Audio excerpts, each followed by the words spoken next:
ദുബായിലേക്കാണ് അടുത്ത ഗിഫ്റ്റ് പറക്കുന്നത്. അന്നക്കുട്ടിയുടെ വീഡിയോ കണ്ടിട്ട് എക്സാക്റ്റ് അതേ ഷേപ്പിൽ അതേപോലത്തെ ഒരു കാർഡ് ചെയ്യണമെന്ന് ആവശ്യപ്പെട്ടാണ് നമുക്ക് മെസ്സേജ് വന്നത്. പിന്നെന്താ, ചെയ്തു കൊടുക്കാമല്ലോ, നമ്മൾ വർക്ക് അങ്ങ് ഏറ്റെടുത്തു. പക്ഷെ ഒരു മെയിൻ പ്രോബ്ലം എന്താണെന്ന് വെച്ച് കഴിഞ്ഞാൽ ഈ ഒരു ഷേപ്പാണ്. കാര്യം ദുബായ് വരെ ഈ ഒരു ഷേപ്പിൽ നമുക്ക് പാക്ക് ചെയ്ത് അയക്കാനായിട്ട് പ്രാക്ടിക്കലി കുറച്ച് ബുദ്ധിമുട്ടാണ്.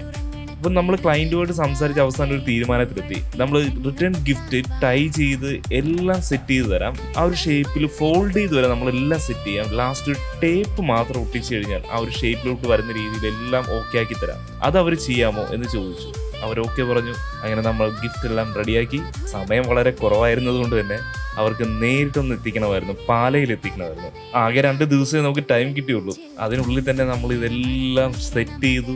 ഇനി കസ്റ്റമറുടെ ആവശ്യപ്രകാരം അവരുടെ നെയ്ബറുടെ വീട്ടിൽ നമ്മൾ ഇത് ഏൽപ്പിക്കുകയാണ്. അവർ നേരെ ദുബായിലേക്ക് അവരുടെ അടുത്തേക്ക് പോവുകയാണ്. എപ്പോഴത്തെയും പോലെ നമ്മുടെ ക്ലയൻറ്റ് വളരെ ഹാപ്പിയാണ്. നമ്മൾ ഇതുപോലുള്ള ചാലഞ്ചിങ് ആയിട്ടുള്ള വർക്കുകൾ എപ്പോഴും ചെയ്യാറുണ്ട്. വളരെ ഷോർട്ട് ടൈമിൽ പെട്ടെന്ന് ചെയ്തു കൊടുക്കേണ്ട വർക്കുകളാണ് കൂടുതലും വരുന്നത്. ഉറക്കമില്ലാതൊക്കെ ഇരുന്നാണ് ചെയ്യുന്നത്, എങ്കിലും ഇതൊക്കെ ചെയ്യുമ്പോൾ ഒരു ആവേശമാണ്.